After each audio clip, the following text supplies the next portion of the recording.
ભાજપના જય શ્રીરામના નારાનો તોડ શોધ્યો ઉદ્ધવે કહ્યું, જય શિવાજી, જય ભવાની કહી જવાબ આપજો। શિવસેનાના પ્રમુખ ઉદ્ધવ ઠાકરેએ રવિવારે ભારતીય જનતા પાર્ટી પર સમાજમાં ઝેર ફેલાવવાનો આરોપ લગાવ્યો હતો। આ સાથે તેમણે તેમના સમર્થકોને ભાજપના પ્રિય નારા જય શ્રીરામનો જવાબ જય શિવાજી અને જય ભવાનીથી આપવા કહ્યું હતું। તેઓએ મુલુંડમાં એક કાર્યક્રમમાં ઉપસ્થિત શિવસેનાના કાર્યકરોને સંબોધિત કરતા કહ્યું હતું કે જો કોઈ જય શ્રી રામ કહે છે તો તેને જય શિવાજી અને જય ભવાની કહીને જવાબ આપજો। ઉદ્ધવ ઠાકરે કહ્યું, ભાજપે આપણા સમાજમાં ઝેર ફેલાવ્યું છે। તેમણે આપણા સમાજ સાથે જે કર્યું છે તેના માટે હું ક્યારેય માફી નહીં માંગુ। તેમના કારણે મુસ્લિમોએ ભાજપને મત આપ્યા છે। ઉદ્ધવ ઠાકરે આંતરરાષ્ટ્રીય રમતગમત કાર્યક્રમો પર ભાજપની પ્રતિબદ્ધતા પર પણ સવાલો ઉઠાવ્યા। કહ્યું કે ભાજપના નેતાઓ એક સમયે પાકિસ્તાન સાથે રમતગમતના કાર્યક્રમોનો વિરોધ કરતા હતા, પરંતુ હવે ભારત, પાકિસ્તાન અને બાંગ્લાદેશ બંને સાથે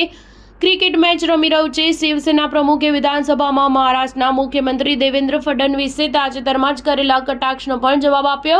દેવેન્દ્ર ફડણવીસે કહ્યું હતું કે હું ઉદ્ધવ ઠાકરે નથી કે જે ચાલી રહેલા પ્રોજેક્ટ્સને અટકાવી દઉં।